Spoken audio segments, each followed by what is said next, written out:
दोस्तों, सोचिए एक ऐसे लोहार की जिसकी पूरी जिंदगी मेहनत में गुजरी, जिसके हाथों ने लोहे को पिघलाकर ऐसी चीजें बनाई जो पीढ़ियों तक चलेंगी। लेकिन उसका सबसे बड़ा दर्द यह था कि उसकी विरासत संभालने वाला कोई वारिस नहीं था। लेकिन आज मैं आपको एक ऐसे लोहार के बेटे की कहानी सुनाऊंगा जिसने न सिर्फ अपने पिता की इज्जत वापस दिलाई, बल्कि अपनी अक्ल और भरोसे से एक जादूगर की सारी ताकत को भी हरा दिया। यह हिम्मत, मेहनत और इस सच की कहानी है कि असली ताकत जादू में नहीं बल्कि किरदार में होती है। अगर आपको ऐसी सुनहरी कहानियां पसंद हैं तो चैनल को सब्सक्राइब जरूर करें और इस वीडियो को लाइक करें ताकि यह कहानी ज्यादा से ज्यादा लोगों तक पहुंचे। चलिए कहानी शुरू करते हैं। बहुत समय पहले की बात है। एक छोटे से शहर में उस्ताद करीम नाम का एक लोहार रहता था। उसकी दुकान शहर के आखिर में थी, जहां सुबह से लेकर देर रात तक चिंगारियां उड़ती रहती थीं। उस्ताद करीम के हाथों में वह मिट्टी नहीं थी, बल्कि वह लोहे को ऐसे पिघलाता था जैसे वह मोम हो। उसकी बनाई तलवारों की धार इतनी तेज होती थी कि वे पानी को बहने से पहले ही काट देती थीं। लेकिन किस्मत को कुछ और ही मंजूर था।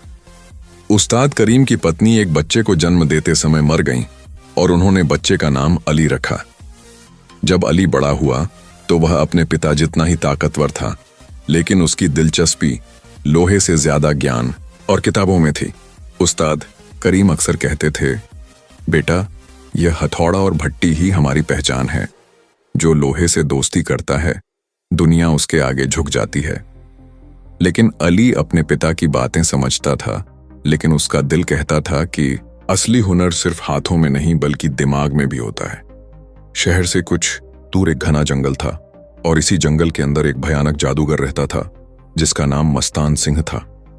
मस्तान सिंह ने सालों की ट्रेनिंग से ऐसी ताकत हासिल कर ली थी कि वह पत्थरों को सोने में बदल सकता था, लोगों को बेहोश कर सकता था, और उसके पास एक अजीब सी छड़ी थी जिसके एक बार छूने से कोई भी बेहोश हो जाता था। जादूगर की सबसे बड़ी कमी यह थी कि वह दूसरों की खुशहाली बर्दाश्त नहीं कर सकता था। जब उसे पता चला कि उस्ताद करीम की दुकान का बना सामान राजाओं के दरबारों तक पहुंच रहा है, तो उसे जलन होने लगी। एक रात जब उस्ताद करीम अपनी दुकान में अकेले काम कर रहे थे, मस्तान सिंह ने अपना जादू चलाया। उन्होंने उस्ताद करीम की सारी मशीनें तोड़ दी, भट्टी बुझा दी और सबसे बढ़कर उस्ताद करीम के हाथ इतनी बुरी तरह चला दिए कि वे फिर कभी कोई भारी चीज नहीं उठा पाए। जब अली सुबह दुकान पर पहुंचा तो उसने अपने पिता को बेबस पाया।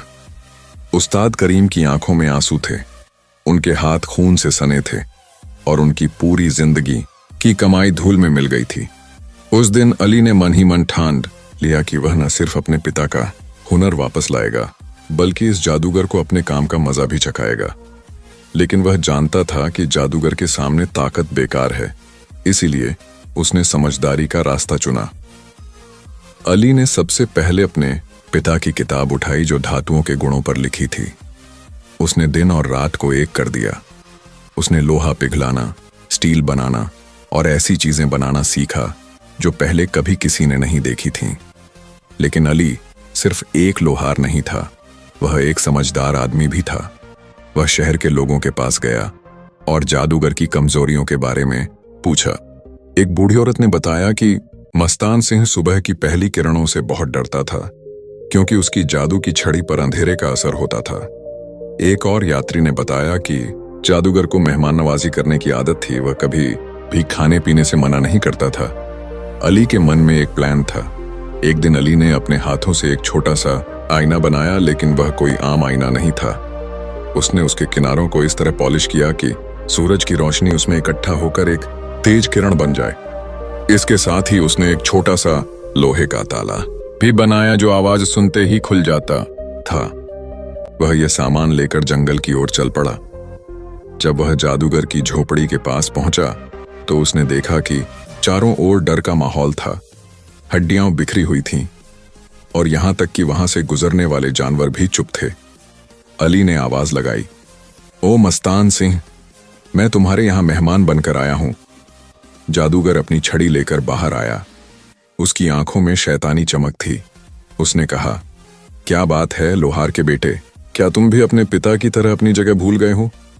अली मुस्कुराया और बोला, नहीं, मैं अपने पिता का बेटा हूं और हम लोहार मेहमान नवाजी के लिए मशहूर हैं।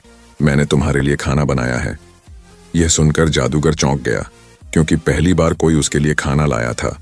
उसने खाना ले लिया। अली ने खाने में अपना बनाया हुआ खास आयरन और मिलाया था, जो खाने में तो घुल गया, लेकिन खाने वाले की ताकत कुछ देर के लिए खत्म हो गई।